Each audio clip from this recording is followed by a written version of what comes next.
From the center of the universe, Toronto, Ontario, Canada, this is the SDM Show with your host, Rob Cairns. The SDM Show focuses on business, life, productivity, digital marketing, WordPress, and more. Sit back, relax, grab your favorite drink, and enjoy the show. Here is Rob.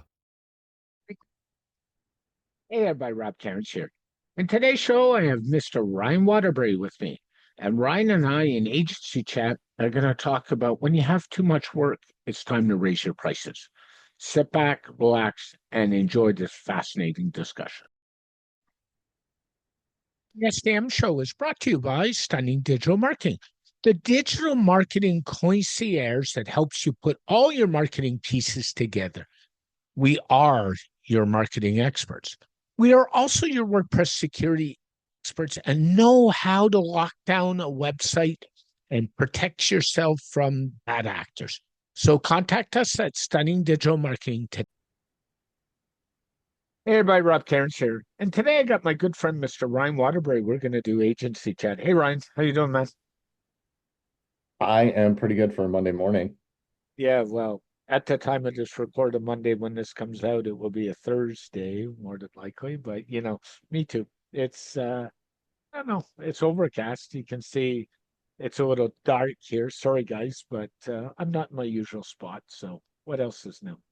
You know, I could be recording from a Starbucks near you. That would be worse thing. uh, yeah, today actually is a good morning. We are having April weather today instead of March weather with a high of 56 degrees Fahrenheit. Yeah, we were supposed to have major snow last week and it kind of blew north. So Northern Ontario, too bad, so sad. Southern Ontario, we got a break. So that's the way the cookie crumbles. So today, you and I have been had a lot of discussion lately offline and online about pricing structures. We've talked about pricing. We've talked about dealing with crappy or bad clients. We've talked about clients that don't miss a line. I think I shared last week a quick short podcast, a 5-minute one about how I offboarded a client or in the process of offboarding a client. And I will tell you, he wasn't too happy, but oh well, too bad, so sad. That's the way, it's the way the cookie crumbles. And today we thought we'd jump into when it's time to raise your prices. And I think where this has come from is you're a little overwhelmed right now, to be on the understatement. I'm a little overwhelmed right now. Political season is coming. Oh joy, oh bliss in Canada. So, and we thought we'd talk about. So, one of the things we've both done is we both raised our prices in the last 16 months pretty well once already. I did it a year ago. You did it shortly after. And what I'll tell you is when I raised my prices, I lost 2 security care clients, and all my security care packages went up by 25% across the board. Now, I did 2 things. One, I gave them a date and said, if you renew for 1 year or multiple years by this date, I'll give you your current pricing. I did do that to make the transition a little easier. And 2, I would bet you 60% never renewed and they didn't even flinch at it. My experience has been good clients usually won't care. They look at the value they're getting. So where do we go with that? Yeah, honestly, and I think you're talking about primarily your web care and security contract pricing. Yep. That, I had the same pricing that on my bottom tier web care pricing for since 2017. My first rate raise, like you said, was last year, maybe a little over. And it went from 50 to $75. It's still too cheap, to be honest, for the value that they get. My other plans had no increases. I actually rolled them back, so now they're even multiples, which is fine. And but what I'm realizing is retainer work, project work, that type of work where I'm seeing some of the, and it's not because I've seen other agency pricing, but I have gotten 0 no's. Like nobody said no to anything I put out there. And looked at my proposal acceptance rate, over the past handful of years, and it's not 100%. It's close, but it's not. And I plan on, Of course. missing one or two, but I didn't miss a single one over the last 12 months. Not one. Every client accepted the proposal, and ideally that's what you want, but it started causing some problems when I have random ad hoc work come in for my clients. I'd send out a newsletter, and I haven't sent it out in over 6 months. Why? Because every time I send it out, I have a small engaged list. At least two or three people contact me for work, and it's not small work; it's project work. It's 5 to 20 hour work, Let's stop there right and there for a sec, if I can. I'm sorry to interrupt. So you just said something really powerful. You send out a newsletter, and I know when you weren't doing it, you had Todd Jones, a mutual friend of ours, and on this show, and myself get on you and say a number of years ago and say, why aren't you doing a newsletter? We Mhm, both did. And the point I'm trying to make here is to stop you is to other agencies. If you're watching the show, you need to do a newsletter, guys. And you mhm. need an engaged list, because if you do that, you'll generate yourself revenue and clients. And frankly, I think agencies that don't do a newsletter, I moved mine to Substack, about what is it now, 3 months ago, 4 months ago, and I'm still getting great rates. And the point is, by being out there and communicating with your clients, you're saying, hey, I'm not just doing care plan work, I'm here for you. And I think A- that's really important. Absolutely. And, just to touch on that, several of my clients are good friends, and we do Yep. things socially outside of work. And one of my good friends, who's also a client. We were on the way to the field with the dogs and the guns to go shoot some Yep. birds and have a hunting outing. And he said, "Hey, I really appreciate your newsletter. I get something out of it every time I read it that I didn't know, and it helps me out in my business." Yep. And I never sell in my newsletter. I don't pitch anything. It's all about providing tips and tricks and the trials and tribulations of what I've learned to be more efficient at my business. Yep. And yeah, kind of leading up to this, we've talked about cleaning up your client list, and working with the good clients that make your life easier, that you Mhm. help them and provide value. Then we've talked about raising our baseline pricing so that Yep. we can live our lives, have fewer clients, provide greater value to those clients.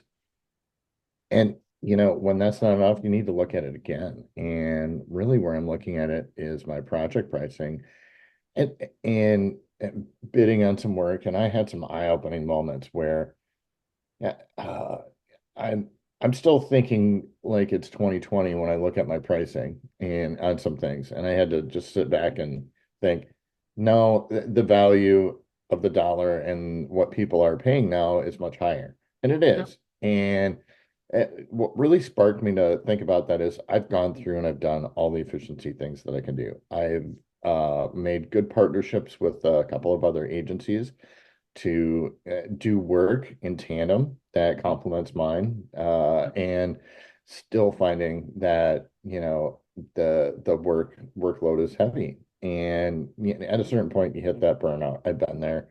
It's tough. This last weekend was the first weekend that I did less than an hour of work.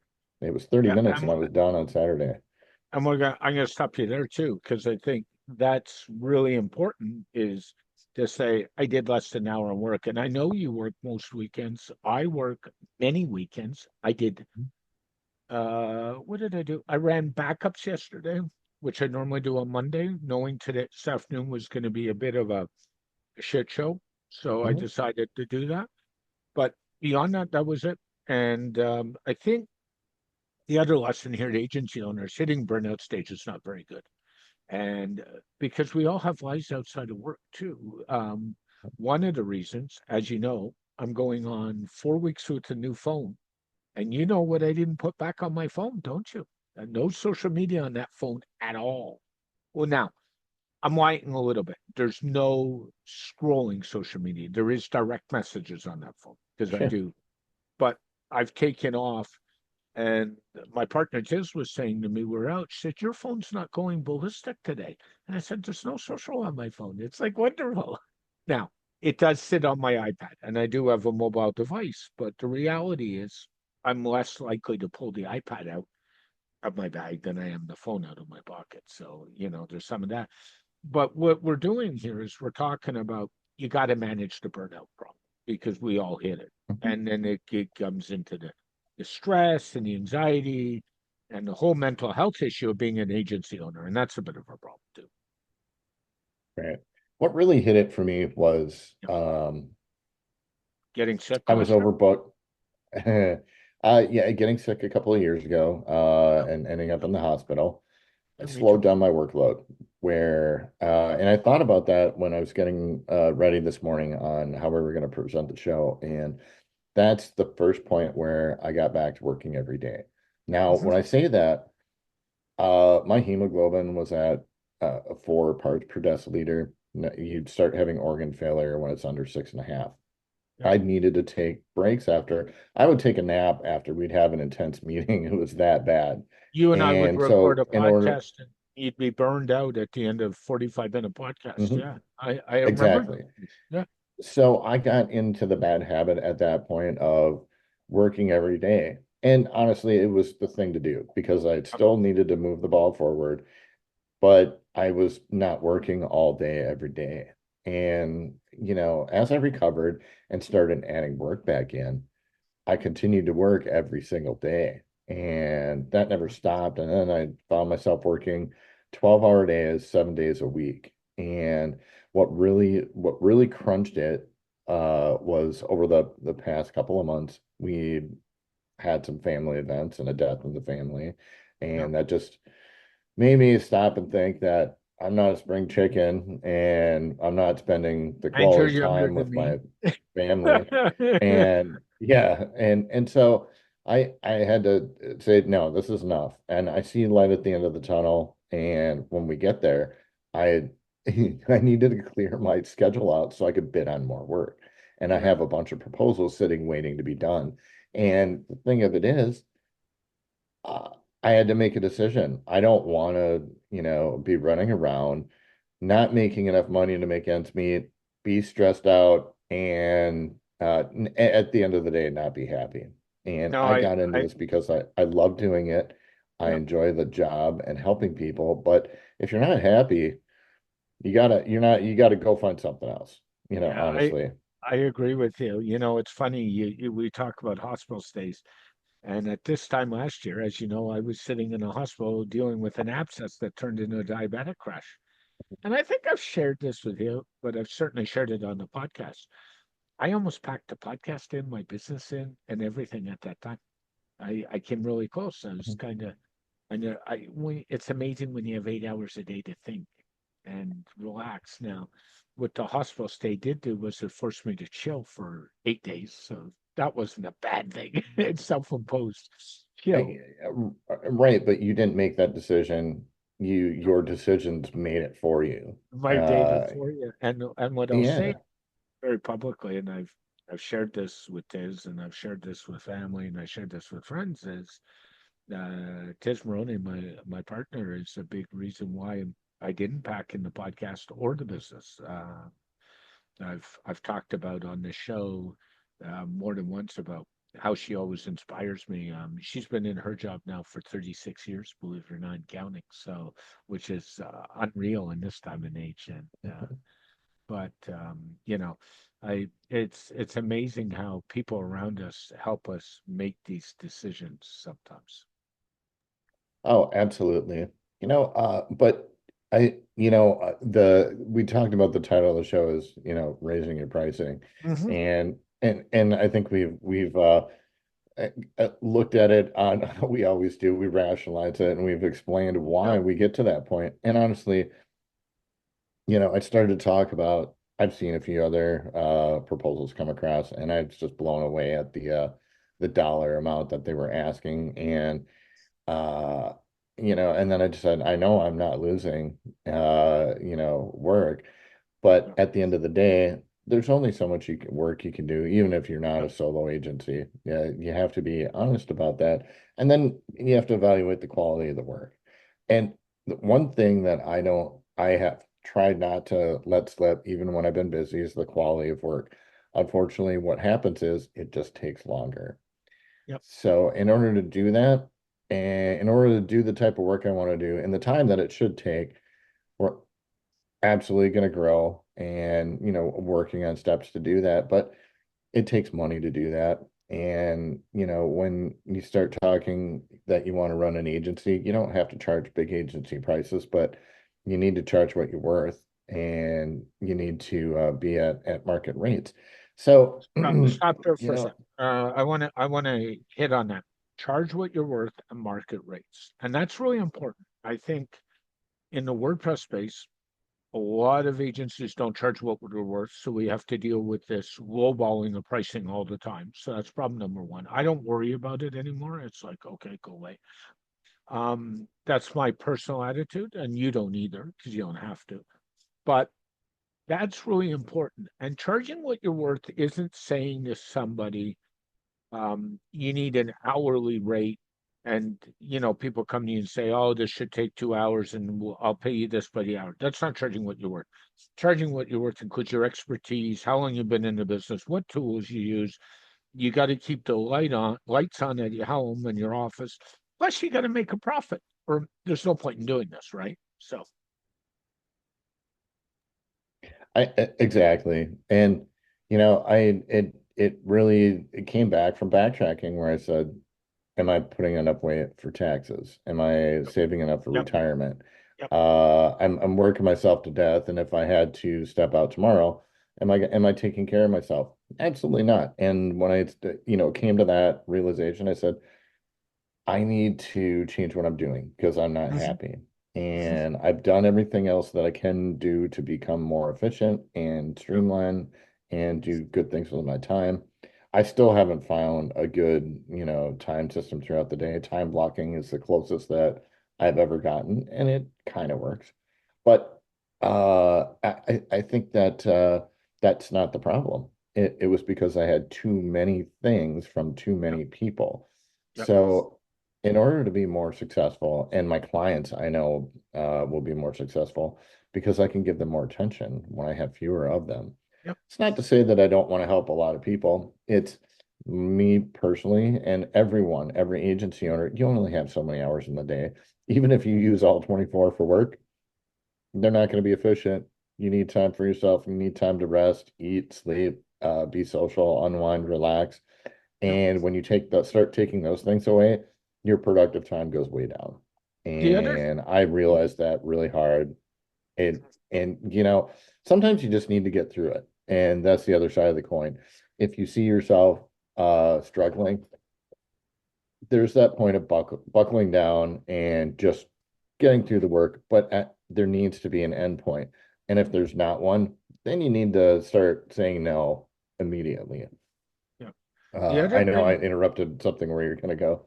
yeah, no, I don't think you know where I'm gonna go. The other thing we gotta look at in all of this is we're talking about having more time for your clients, and the ones that generally want to pay more, believe it or not, so let's go there, are generally the ones that Mhm. give me the least amount of grief. So I'll give you an example. I've got a political association. We're going into political season in Canada federally. And we know that. And I was on the phone with them on a Sunday because I love these guys and they know that. And I was on the phone with them and I said, well, I was mapping out a roadmap strategy going into the week, just a quick phone call. And I knew I'd get them Sunday morning and, I need that done. And they're like, when you're done, just bill us what you usually bill us because this is work on top of their contract. And I'm like, okay, like there's no question of whether it takes 5 hours or 7 hours. And it's going to be one of those where until I get in the middle of it, I'm not sure. And it's like, do you want me to come back? Say, no, no, no, just bill us. We're good with that. And those are the kind of clients that respect your time, respect what you charge, respect who you are, and don't drive us nuts, they're the ones you want to work with, and that's why raising your rates isn't such a bad thing. The ones Yep. that balk at you raising your rates are usually the ones that cause you 95% of the grief. You're charging too much, you're doing this, you're doing that, we're not getting enough. Part of the problem with this client, I'm in the middle of offboarding. Go listen to a previous episode about how I talk about how to offboard a client, but that's why. And everything I bill is, oh, you did this before, you did this to this, you did that. And it's like, well, you asked for it to be done 3 times. So if you ask for something to be done 3 times, there's 3 times the charges. It's not a case, there's effort and expertise in this. And they're the ones you got to raise your rates, because when they see the new rates, they're going to go elsewhere and get rid of you anyway, right? Exactly. And if you have clients that are price shopping, they're not good clients. That No. hands down. I'm not going to sugarcoat it, never say it any other way. Yep. Yep. Honestly, if you are getting clients based on rate and you're always the cheapest, you're going to get the cheapest clients out there, and they're going to treat you like crap and abuse you, even if you don't feel it right away. Eventually you will when you take on enough of them, and you're gonna want to raise your rates and find better clients. This is not just specific to our industry. It's everywhere. We have a lot of leeway in our realm because there's such a broad range of services and quality and work amount involved and different levels of things that you can do. But hands down, I just this is the last thing that I came to, and usually it's the last thing that a lot of agency owners come to, when it should probably be early up in the stream, or earlier up in the stream, excuse me, where you look at, am I charging enough? Yeah. And at the end of the month, I'm not talking about gouging clients. I'm talking about being able to Yes. to maintain a normal lifestyle and not work 24/7. Yep. Yep. And it's absolutely possible. You just have to put your foot down and say, and it's about self-care. And we've been talking about the mental health part of it, but this contributes to it, that you really need to see yourself as valuable. And if you don't, then you won't be able to confidently walk into a room and present a proposal at the right dollar amount. Yeah, and you have to be confident in what you do and be able to stand behind what you do, and Mhm. that's a big deal. Any other tips on raising your prices and why to do it and why not to do it? I think we covered the big why, at least for me. Yeah. And the that's what I like about our talks here. When we label this agency chat, is it's very specific to how to run your agency and do it better. And I hope that somebody out there finds value in our discussion today, and you raise your rates so that you have more free time. Yeah. Before we wrap up, I just want to kind of do a shout out to our friends over at WP Founders. Thanks, guys, for putting the podcast in your newsletter with Ryan and otherwise most weeks. So I appreciate that. I know Ryan does. I No, know other absolutely. co-hosts do. It's a lot of good. So thanks, guys. Much appreciated. And Ryan, as always, they can find you everywhere at One Dog Solutions. And your office crew is very quiet today. What did you do to them? Surprise.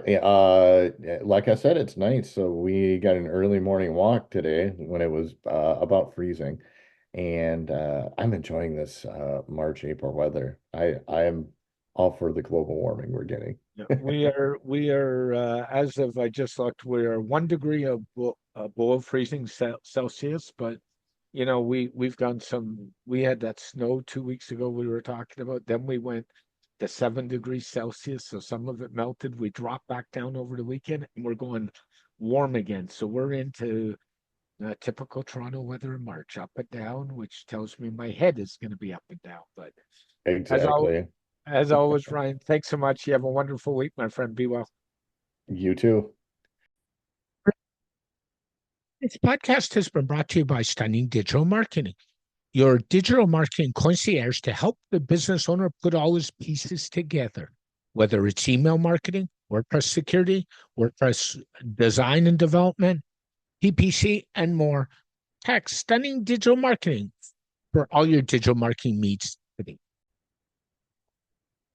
A very special thank you to Ryan Waterbury for joining me on this edition of the SDM Show. The SDM Show is dedicated to my late father, Bruce Cairns. Dad, I miss you very much every day. My mother, Ann Cairns, who's still doing really well and is an inspiration. And of course, Tiz Maroney. And Tiz, I know I've said it, but thank you so much for all the inspiration you give me every day.